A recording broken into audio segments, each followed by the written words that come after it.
I hear footsteps and leaves crunching behind me. The battery to my flashlight died earlier that morning.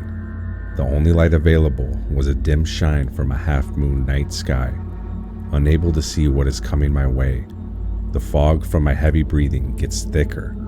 The pace of my walk increases, and a nervous panic sets in. I just had a feeling that if I start to run, then who or whatever is chasing me will attack. My speed walking seemed more like a strategy than anything. I don't think it's an animal that's stalking me.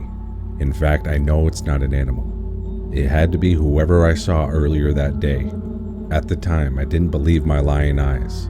As I was packing up my tent, off in the distance, 100 yards or so, there was a small pile of leaves and brush that seemed to move.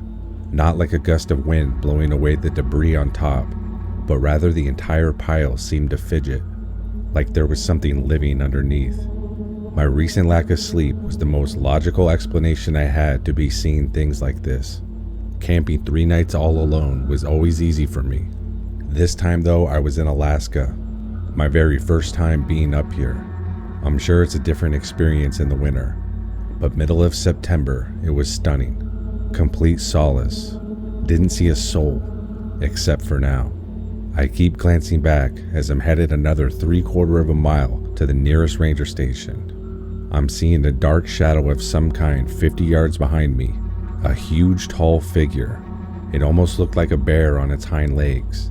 I'm not a believer in Bigfoot or Sasquatch or anything like that. I'm a very experienced camper and have never come across anything like this. I look over my shoulder again, and whatever it is still following me. I thought, enough of this. I'm full on booking it to the ranger station. Sprinting with all my gear on is no easy task. Feels like trying to run for your life while giving someone a piggyback. I put my hands behind my back, holding the bottom of my pack to steady the load. I glance back. The figure has picked up its pace as well, but I think I'm slightly faster. The ranger station is now in sight. The lights are on, and I lengthen my strides, trying to do anything I can to ensure I reach safety. I make it to the front steps and turn around. The lights from inside don't shine far enough to see. I inform the ranger that someone or something is following me. He takes out his flashlight and shines where I was coming from. He tells me to get the other flashlight from inside. We are both scanning our lights, looking for something.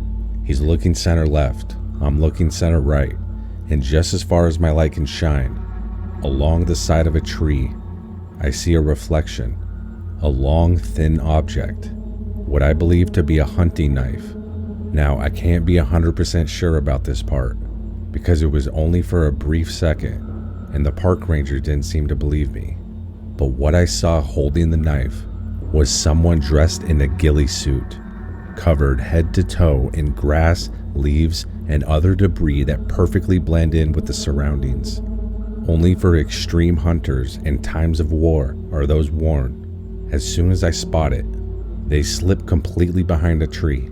I told the ranger what I saw, but I never saw it again. The flashlight could barely shine that far, and I even started to doubt myself, as the park ranger told me it was probably just an animal.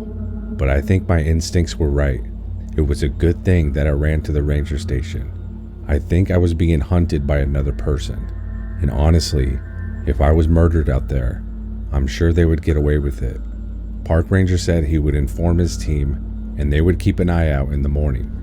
I don't think he took me seriously, but that scared the hell out of me. Haven't been back to Alaska since. My brother and I like to go shooting together. There is a shooting range near my house, but we really didn't like shooting indoors. The noise is insane. We recently heard from a friend about an area where locals would shoot, up a mountain on a gravel road. There was multiple pits where you could drive down and shoot into the side of a hill covered in dirt. It was a journey driving up there, but totally worth being outside and not having a range instructor breathing down your neck. My brother and I are very aware of gun safety and didn't need to be babysat. Since it was our first time there, we didn't know the best place to go and a little overwhelmed by the size of the area, and it was all unmarked gravel road. We were paying close attention where we were going, and where we came from. On the way up, we could hear a bunch of engines revving from dirt bikes and four-wheelers. This seemed to be a perfect place for that, except for people shooting, I guess. We passed a few pits where we assumed people would shoot, and then we turned into the third pit we found. We weren't sure if this was a spot, but once we saw a bunch of shell casings on the ground, we felt comfortable. During us shooting into the side of the pit, dirt bikers and four-wheelers were driving on the road we used to get there, and the road actually goes past the pit in the direction where we were shooting. A little scary, I know, but before crossing, the riders would always stop. If we were shooting, we would stop ourselves and wave them through. Maybe not the best system, but both parties seemed to respect each other's space. After 2 hours of shooting and running out of ammo, we packed up to leave.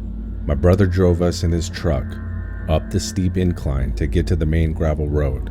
We headed out the same way we came. Up ahead, we saw another truck coming out of another shooting pit and got in front of us and seemed to be in a hurry. It was a red early 2000s Toyota Tacoma. It was odd that it was going so fast, because this road was not safe to go faster than 15 miles an hour. As we were passing the pit the red truck came out of, I noticed on the other side of the road, there was a damaged four-wheeler right in front of a tree, with the engine still running. I yelled for my brother to stop. I hopped out and ran to check it out. Next to the four-wheeler on the ground was the driver. At first I thought he just crashed into a tree, but when I asked if he was okay, he said he had been shot. On his left side, just below his arm, I saw a bullet wound. I took off my sweatshirt and tied it around the wound. My brother and I carefully helped him to the truck. Once we loaded him up, we head straight for the hospital. I sat in the back with him, applying pressure. The guy didn't say a whole lot, just that when he was crossing the pit, he heard a gunshot and felt it and lost control.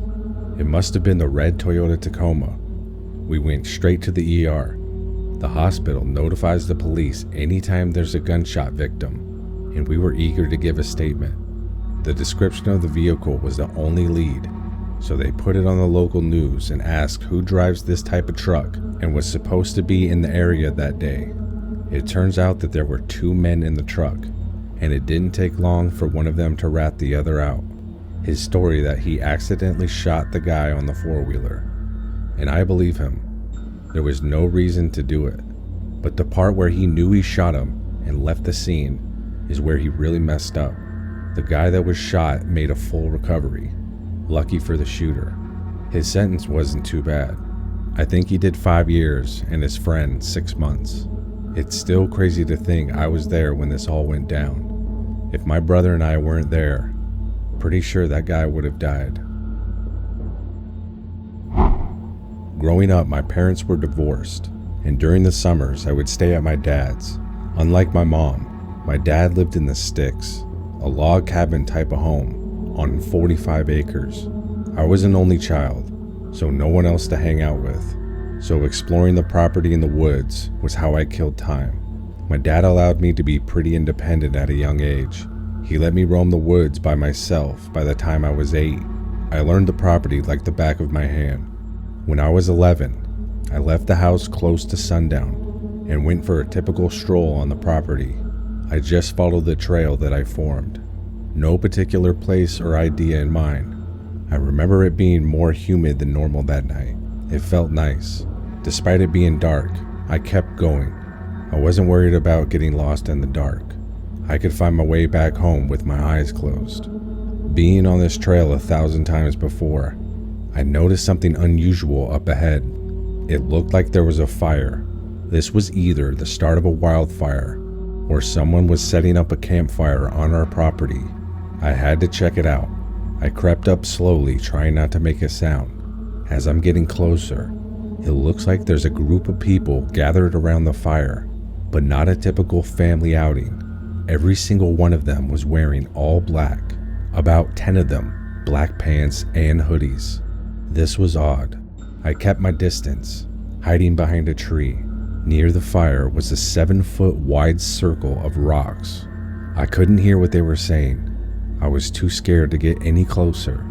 I then see two men dressed in all red emerge from the trees near the fire, dragging a deer with a dart of some kind sticking out of it. I'm completely freaking out at this point. I literally cover my mouth to not make a noise. The men in red put the deer in the middle of the circle of rocks, with the others in black all huddled around to watch. One man in red pulls out a very long knife and plunges it deep into the deer and rips it down, opening it up. The man puts the knife down and puts his hand inside the deer. All while doing this, the entire group seems to be chanting or humming something, I don't know what.